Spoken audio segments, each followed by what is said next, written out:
Andrew Horsfield is a performance consultant, speaker, and author of 3 books, Check Up from the Neck Up, Definable Moments, and his newest release, Better. He's spent nearly 2 decades working with leaders in business, elite sport, and education, from AFL premiership coaches to senior executives to school principals. He hosts the Messy Middle podcast and founded the Better Life Lab. In his latest book, Better, Andrew makes the case that the struggle, the uncertainty, and the disorientating space between where you are and where you want to be is not necessarily evidence that something has gone wrong. Often, that experience is the growth itself. Andrew, welcome to the Evolution Partners podcast. Thanks, Brad. It's great to be here talking with you. Why do so many intelligent, successful people still feel stuck in lives they have consciously chosen? Well, what a great opening question. Look, I think a lot of it is because we see that stuckness as you alluded to in the introduction, we see it as like a negative place to be. And so we can try and resolve ourselves or get ourselves out of this messy middle where it can be a place of growth and it can be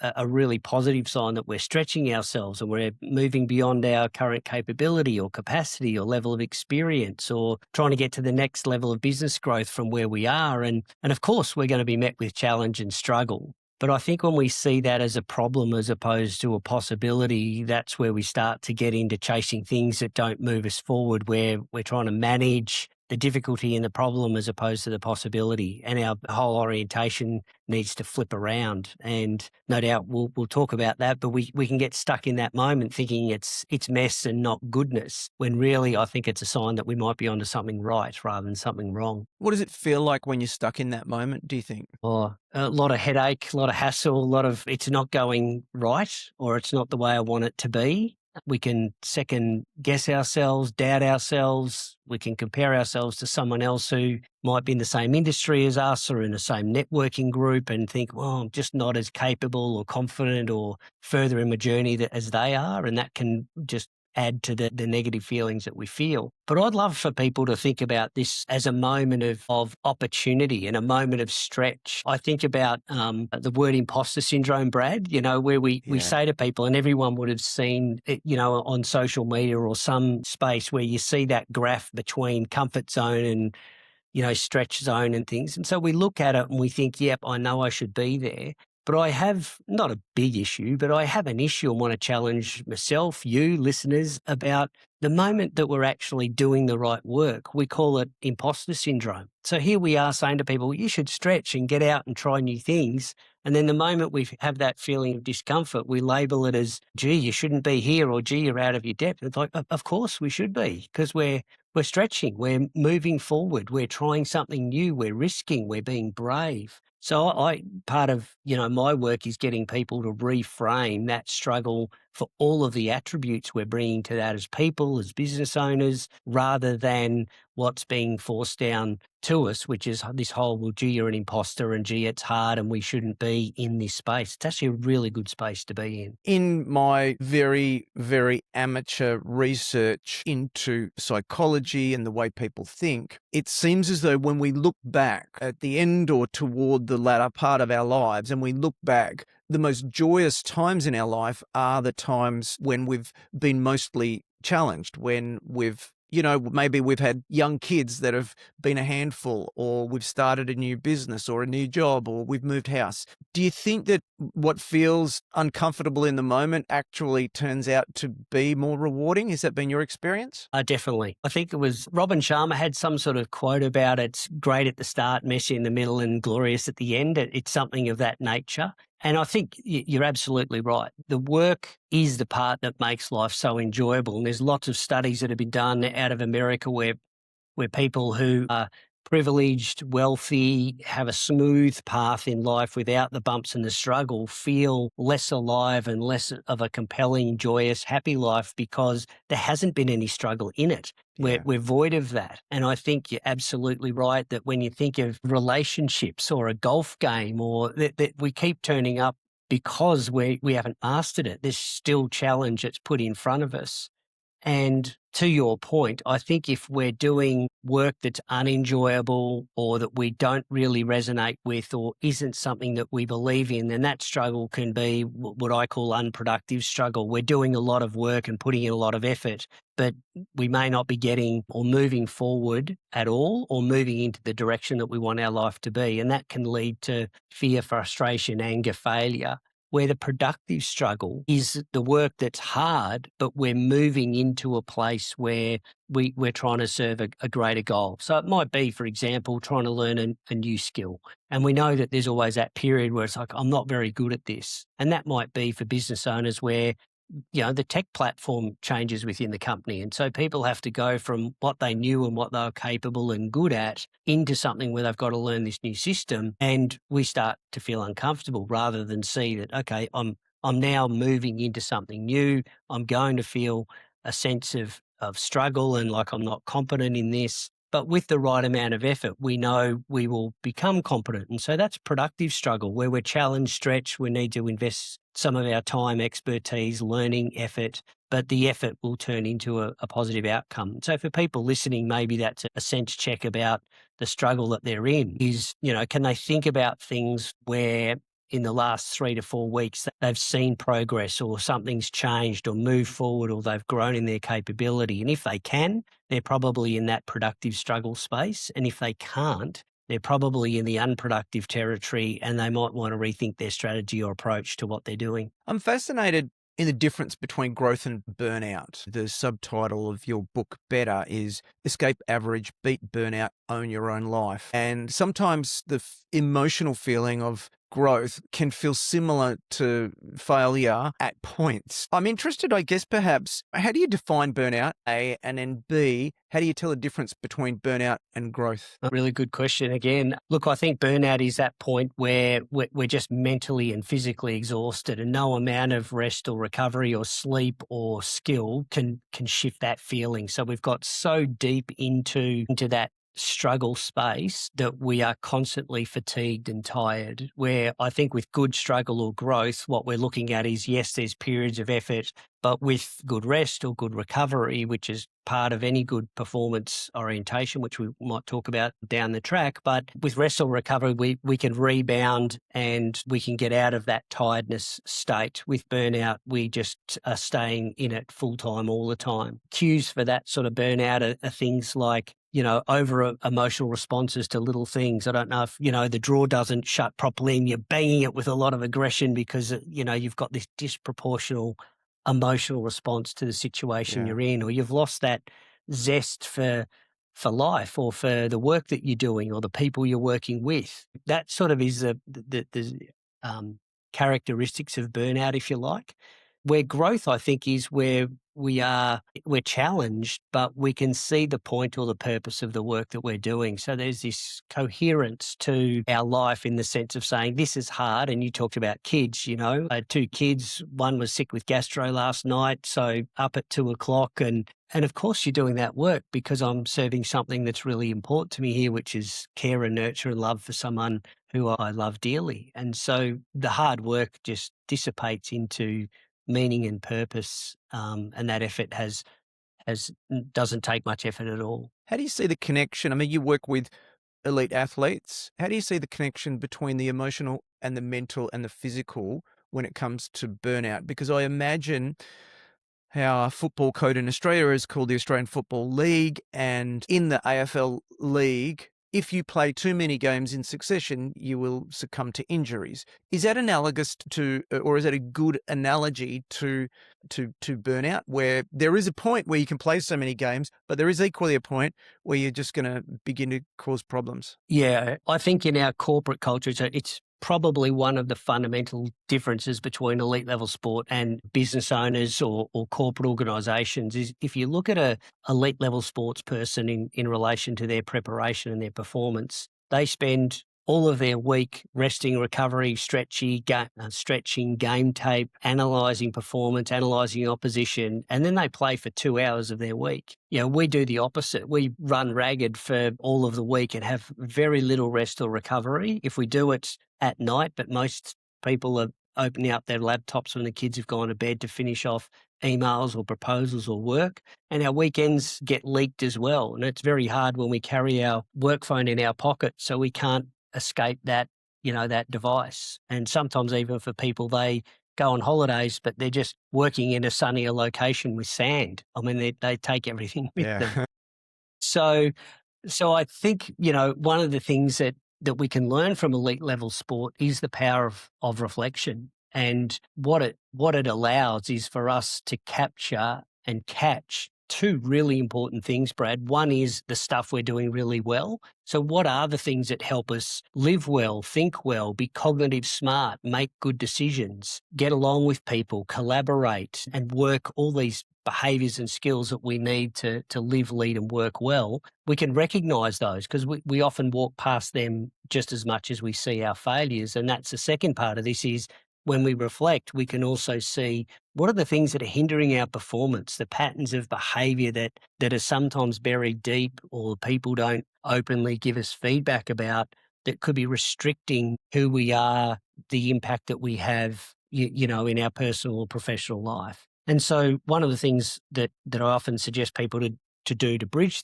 that gap is to ask 3 relatively simple questions. And you can do this at any point in the day because I think sometimes reflection, we don't have 15 minutes or half an hour to sit down and reflect. We don't always have 15 minutes in the day, but this can be a 3 or 4 minute exercise where people just ask, what did I do well? So if you think about, for example, someone who's finished one meeting and they're going to another meeting in 15 minutes. In that 15 minutes, they could ask, what did I do well in that meeting? But, I might have opened up the conversation or I might have stood for something that I felt was important to me and I used my voice and I stepped into that space. There was some courage there. That was terrific. I love that.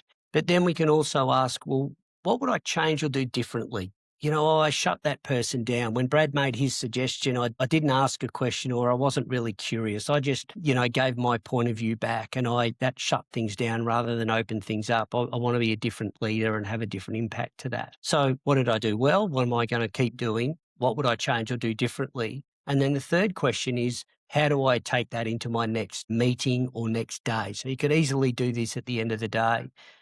And what makes that effective is 2 things. One, it's hard for burnout, to link the burnout question you asked earlier. It's hard for burnout to exist in an aware brain. If we're aware about what we're doing, how we're behaving, how we're feeling, it's hard for burnout to exist in that space because awareness is one of those things that is a good antidote to burnout. And the second thing is we just keep getting better. We keep improving by taking situations. We see patterns of behaviour that are helping us and hindering us, and we then have a choice about what we want to do with that depending on the data that comes back. This episode is brought to you by Evolution Partners, where we help leaders to confidently build enduring great companies using our proven, structured, strategic planning process that ensures you build and execute the right plan to build the business that you want and the life that you want. Check us out at evolutionpartners.com.au. And you can also check out our books, Made to Thrive, which is about the 5 roles of a CEO, becoming a great CEO rather than just a good CEO in your business. Second is Onboarded, which is about hiring and onboarding great people, making sure that you give yourself the greatest chance for people to succeed in your organization. And then third is Bigger Isn't Better, Better is Better, which is about building a business that is better rather than bigger. It's not about building a little business. It's about building a business that compounds, a business that you can actually fall in love with. Again, in my experience, many of the good books are written like many of the good songs about person's experience. The best songs are heartfelt, right? Has there been a time when you've misread failure or where you've misread growth as failure? Yes, there was a time, and what it alludes to, I think, for the story I'm going to give you is that we all carry these stories that sometimes don't help us. And so the example that I had was when I was a young leader in a corporate organisation. I was doing the young emerging leader program, and there was a very wise facilitator who became a great mentor and friend to me. Of course, in this leadership program, they gave us an activity as a group where we had to solve this difficult task. And part of it was the difficulty was to watch how we led and interacted with each other to give feedback. And so in this activity, as it happened, I happened to be on the right path of finding out what the answer to this difficult task was. And I thought I was leading well. I was asking questions and encouraging the group and things like that. But in the debrief of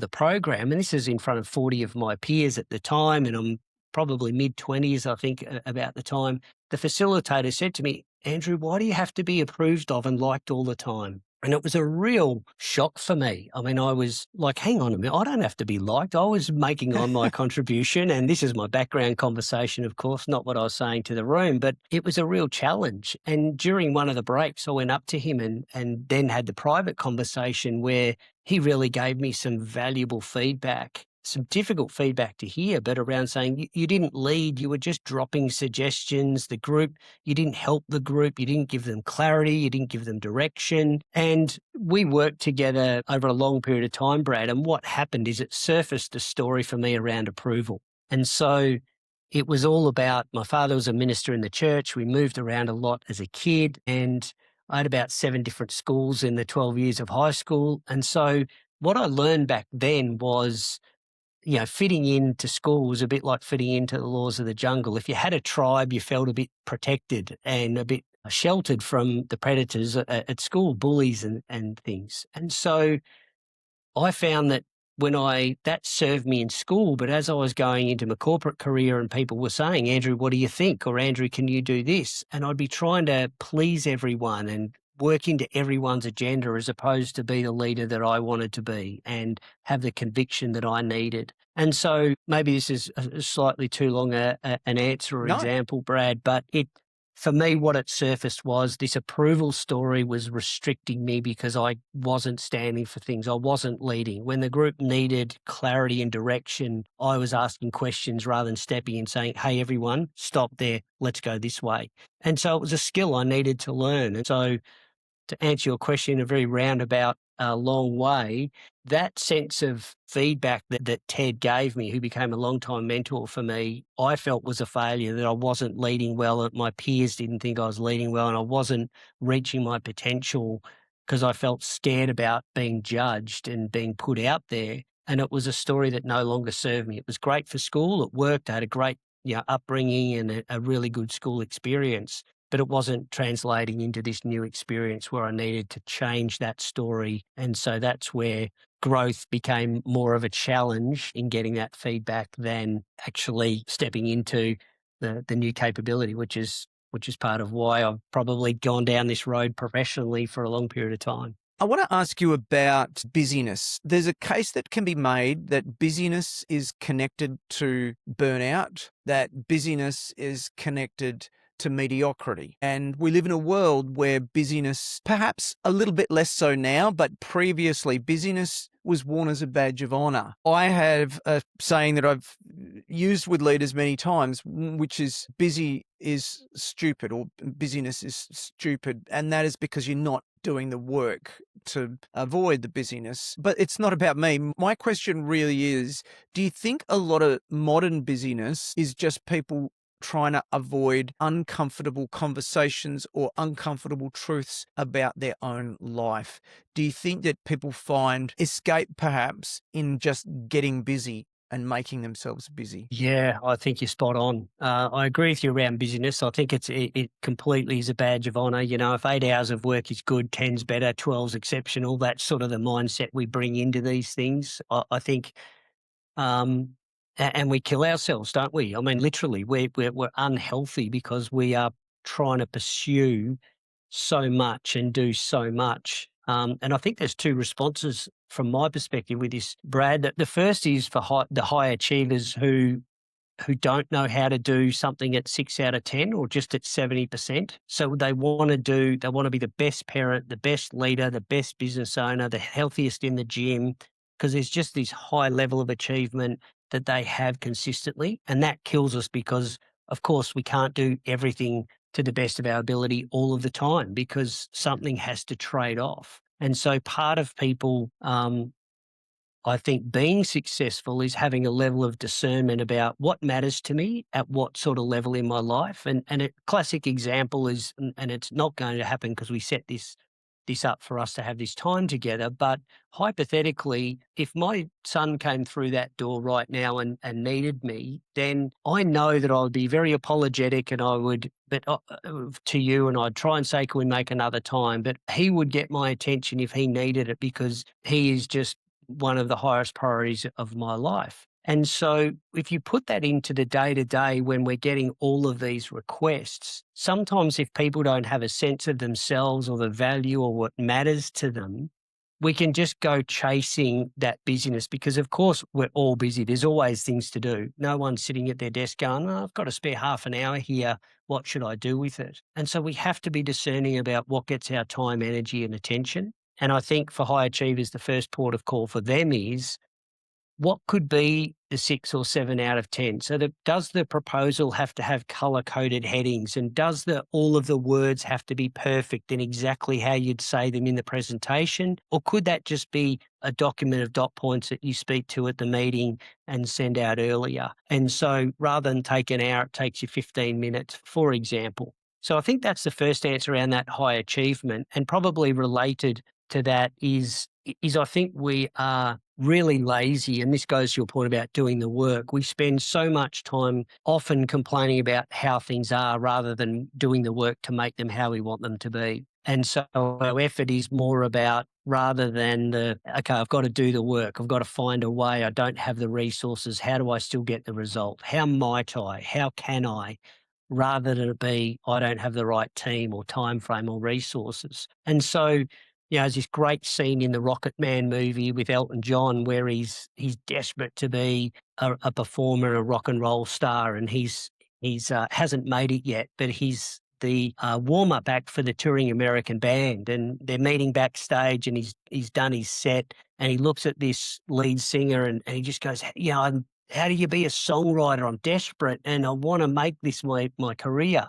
And the lead singer looks at him and goes, go write some songs. Like he's sort of trying to be this rock star by trying to find the secret way. And he said, you got to write songs, go down, do the work, write 5 bad ones. You'll find a hit in the 6th one, or write 50 and you'll find the hit in the one that someone picks up as, in that 50. But when we do the work, we start to understand how we actually work. Yeah. And we miss that opportunity when we try and look at how someone else does it. Does that make sense or resonate for you? Absolutely. Absolutely. And I think that you've got to just keep showing up, and you've got to keep, I guess I really like those 3 questions that you spoke to earlier, actually. If you are a high performer or aspire to be a high performer, you've got to keep showing up, but you've got to also know, don't get stuck in the stasis. Don't get stuck in a position where, and it probably leads into my next question, which is about productive struggle and unproductive struggle. They're 2 terms that you've used before, and I'm quite interested in your definition between the productive struggle and the unproductive struggle. And when you're in the body, how do you tell the difference? Yeah. Yeah. So as I alluded to before, I reckon the productive struggle is we're making the effort, but we're moving forward. Yeah. And that may not be, okay, I've done one thing and I get one thing in return. The effort may be cumulative, and it may be that we need to put in weeks, sometimes months, in terms of making change, particularly the big or meaningful change that we're often trying to make in our work or personal lives. So, but the productive struggle is, gee, this is hard, but I feel like I'm making progress. And so those reflection questions are helpful for that, but also it can be where people are just looking at the work that they've been investing and saying, am I moving this forward? Am I getting better? Are things getting clearer? Is the team more harmonious because of the work we've been doing? And if the answer's to yes, you're in productive struggle, you should keep going. And if the answer's no, that can be that unproductive struggle where we're just putting in the work, but we're not getting the outcome or we're not moving things forward. And that's the unproductive struggle. That leads to frustration and people feeling fatigued about all the work and no real result, and they give up as opposed to keep progressing. And I was going to say, related to that point, and maybe what you were mentioning before, that's also worth people thinking about around the busyness and also this productive struggle concept um, is about optimizing life. I think there's a lot around um, productivity and optimization, and while like don't necessarily prescribe that everyone should be up at 5 and having cold showers and lemon tea and meditating to start their day, I really do believe that we burn a lot of time and effort and energy by not making the work we need to do easier to do. So what I mean by that is, I was having coffee with a friend of mine the other day. We've known each other a long time, but he's a well-known keynote speaker in Australia and does international travel with his work as well. And yeah, he was lamenting to me over a coffee about how he went overseas. He was in New Zealand and he forgot the charger for his laptop, and that was created stress. And he forgot the shoes that he was going to wear with a second outfit. And I said to him, "Are you crazy? You talk for a living, you travel a couple of times a week, and you don't have a list to pack." Like, so he packs for a trip for the first time every time. Does that Yeah. make sense? It's So uh, I'm not talking about optimization, like how do you squeeze the most out of life. I'm just saying, if you're traveling for work every single week like he is, you should spend an hour to make a list to say, right, when I'm going for a day or 2 days or 3 days, here's what I'm packing and taking. Because you'd pack in 15 minutes, you'd remember everything, and you'd have no stress or hassle. And so you don't have that sense of busyness and burnout because you're organized and you're optimized for the work you want to do. Examples are often used around habits, with Steve Jobs wearing the same thing all the time, yeah, and we that's what I can't was thinking. we can't wear the same kit to work all the time. And I think people then lose that they lose the thread of that because they understand it theoretically, but practically it loses the transition. So that's why I use the example of this friend of mine with his travel. Or if you're a working parent and you feel busy, how are you doing your meal prep? Or do you have a shopping list so that that gets done and you've got all the food you need for the week? Or you're doing it the night before, not being rushed in the morning? Or if email's getting on top of you, have you researched the bazillion AI apps now that can start to triage email pretty well to take that cognitive load out of your workspace so that the busy that we're engaged with is the good, productive, moving things forward busy, not the wrangling the stuff that's really mundane and meaningless and drags our energy down. So that's another strategy for people to think about around how are you making the work that you Yeah. really want to be doing, that's the productive work. What do you think is the difference between living by design and living by default? Probably about the intentions we serve. Yeah. So I think we fall into this assumption about happiness, success, fulfillment, lies at the end of some metaphorical finish line. So when I have this role, when I have this much money, when I live in this neighborhood or have a better house or a better car, that external, often material, but not always, because it can be, well, when I'm fitter, I'll feel good. And sometimes what happens is we chase these finish lines thinking that happiness sits at the end of it. And when we reach there, if we do, when we reach there and we get healthy and we're 5 kilos lighter and we've done the work, we do have that little validation for a couple of days where we think, oh, I feel good. But what quickly happens, and people would have felt this, I'm sure, but what happens is that becomes our new normal. I'm that fit, or I live in that house, or I drive this car. And it just becomes our new way of living, and the happiness and the fulfillment part of that falls away pretty quickly because we're not necessarily um, appreciating the messiness of the present. We're chasing this metaphorical finish line that never exists because we set a new one. Oh, now I've got that house. I need to have the pool in the backyard, or I need to have the lawn's manicured because they look pretty poor, or whatever it might be. We're looking for that next, oh, this will make me happy. When I have this thing, that'll make me happy. And so really what we know is that it's the journey, not the destination. So if we're engaged in meaningful work, if we're engaged in the work that matters to us, that's where we get the most meaning and the most satisfaction. So I think when you talk about default or design, I think when we're doing it by default, we're just following someone else's agenda, looking at other people, looking at social media, thinking, oh, they're going on more holidays than I am, or look at the way they're dressed. They're much more put together than I am, or look how they look after their kids. And we're seeing them for a microsecond at school drop off and not necessarily,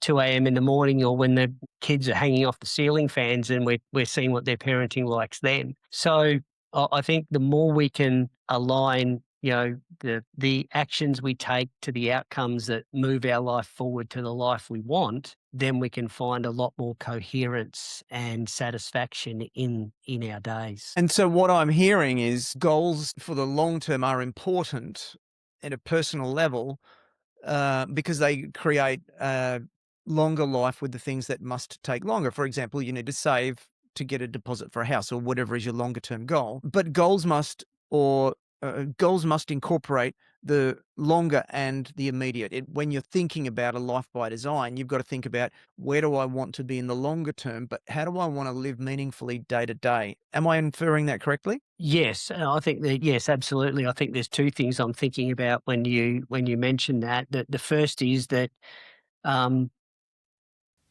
is the goal moving you towards the life you want to have? So when we think about home ownership, which is wonderful, I mean, I spent a bit of time in the wealth management space, and one of the classic examples for people is saying, I want to get a holiday house because I want to keep the family together. So what they do is they spend an enormous amount of money to go and pay for a house, maintain it, which they only stay in very rarely. And if you look at the driver of that, the goal is the house. That's what they think the goal is. And so they go and spend this money. But if you strip that back to what makes their life meaningful and the real purpose behind that purchase, it's to get the family together. Yeah. So often in financial advice or wealth management, we were saying to clients and customers, then you could put all the family together in a house twice a year or 3 times a year or 4 times a year for half the cost of actually owning a property, and you still find the goal that you're after, which is having the family together under one roof and cooking meals together and playing board games and doing all the stuff they wanted, but you don't have the financial burden of that keeps them working longer and harder than they want to do. So that sort of alignment that we're talking about is really, really important in terms of making sure the goal that you're setting for yourself is moving you in the direction that you want to in your life. Mm. And that takes a little bit of time. I think the other thing that you were alluding to before around you can do this in your day to day, I call it transitioning with intention. So if you think of life transitions of, waking up from sleep to starting to activate with getting out of bed and getting moving for the day, that's a transition from sleep to alertness or awakeness. And if you think about a commute from home to work, that's another transition from personal to professional space. And sometimes that people working from home now, that might be one room to another room. It's not necessarily commute on a train or in traffic, but people get the point. We make these series of transitions all throughout our day. And I think the thing with meaning and mattering that we get that we struggle with, Brad, is that it becomes so big about, is it legacy? Is it what's my purpose in life? What do I want to be known for? It's such a big, hard question to answer. So when I talk about these transitions, I say to people, let's bring this into the day as you're suggesting and ask just 3 questions in that transition. What role am I playing? So if we think about the transition from work back to home, I'm going from a CEO, for example, to a parent. My kids don't want the CEO coming home. They want a dad. Yeah. So what role are you playing? And are you clear about that role that you're playing? Even as a team leader, do you want to be the leader or do you want to be a follower in this meeting and let the team take ownership? So what role are you playing? What reputation do you want? Our reputation enters the room way before we do. So do you want to be known as someone who's got energy or someone who solves problems or just seeks out solutions? Or are you the naysayer in the room? Are you actively helping other people and are you collegiate or are you all about position and your own authority? So what's the reputation you want in the environment you're moving into? And the other one is, what result are you trying to achieve, which doesn't necessarily have to always be a financial metric. It might be to say, I want people to feel energized for the week, or I want my family to feel loved and cared for, or I want my partner to feel amazing at the end of this dinner. So, three questions. What role are you playing? What reputation do you want? And what result are you trying to achieve? Helps ground us beyond this big legacy question and big esoterical question that's hard to answer into this really practical, meaningful set of questions that can help guide your intentions and close that gap between our aspiration and our actions and decisions. Awesome. Yeah, I love the way that you're taking the long term right back down into just think about these little things in the moment to moment. So after all the work that you've done around performance and struggle and leadership and human potential, what do you believe makes a good life? I think it relates to what we were just talking about. I think a life lived on purpose is a good life because I think it gives you a sense of um, groundedness, and it gives a sense of clarity in uncertainty, a challenge and change, which is always going to be part of a modern life and a modern existence, both in our personal lives and our professional lives. So I think if you can find out the things that matter to you at the deep level, so like we were talking about, not the I'd like a house, but I want to be connected to my family. I'd like to have financial freedom because that doesn't mean earning more money. It means living to your means. Yeah.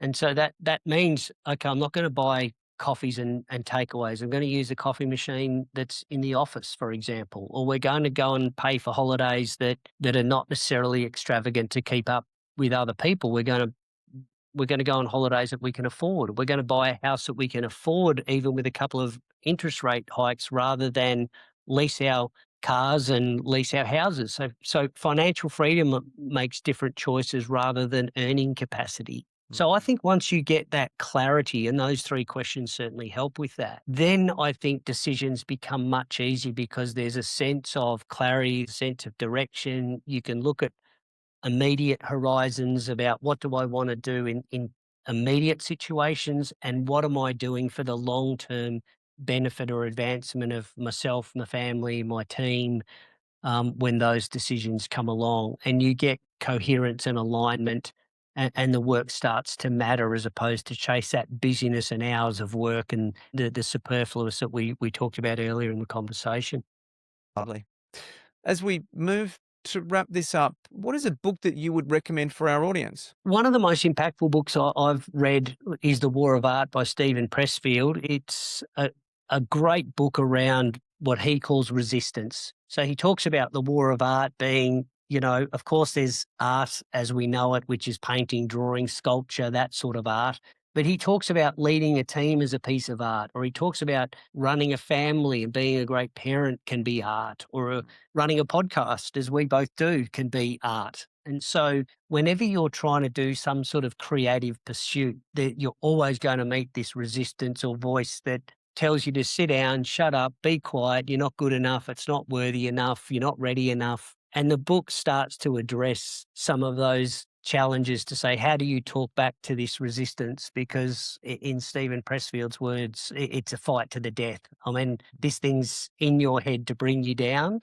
And unless you get a hold of it and grab it by the lapels and throw it up against the wall, it's going to keep coming back and distract you from your most valuable work. So The War of Art by Stephen Pressfield is one that I'd highly recommend for people to have a read of. Fabulous. We'll put that in the show notes. Now, how can people learn about you and the work you do? Learn more. Thank you for the invitation. Probably my website's the easiest place. It's got everything that I do or what I'm currently doing. That's andrewhorsfield.com is the website. And if people want to connect on LinkedIn, that's probably where I'm most active. And I'd love to connect with people and that way and keep in touch with what other people are doing and support their work as well. Lovely. What haven't we covered off today that you'd hope to cover off? Maybe just the power of progress. I reckon, Brad, is worth finishing with in terms of we've talked about that doing good, valuable, meaningful work can take time and it always comes with struggle. That's the nature of doing valuable work as opposed to easy, mundane work. And if we don't see a sense of return investment from our effort, our motivation can evaporate pretty quickly. I think being able to track progress in some ways, whether it's coins in a jar for saving, or whether it's counting the date nights you've been on with your partner, or whether it's looking at your bank balance and saying, we want this to go up by $5 a month or $10 a month, and we're tracking that. Whatever you choose based on what you want to track, the method doesn't matter so much. The tracking matters. So, because what it does is when we track our effort, what it does is it reinforces to us when we're feeling stuck in that middle of, is this really working and is it worth it? It lets us know that our effort isn't being wasted, it's just being invested. And if we keep going and we can see the progress, that helps the motivation continue and helps us stay the course rather than quit and drop out when we should be sticking with it. Good. Well, Andrew, thank you so much for sharing your wisdom with us today. It's been an insightful and very interesting conversation. So I do appreciate you sharing your wisdom again with us today. Thanks, Brad. It's great to be talking with you. Thanks. Well, I hope you enjoyed the episode as much as I did. If you'd be kind enough to leave a review for the podcast, that'd be really helpful to other like-minded entrepreneurs, and then we can grow our community. If you want to find out more about our guests, head over to evolutionpartners.com.au/podcast, where you can find show notes and other additional reading. Hope to see you back next week. Until then, keep thriving.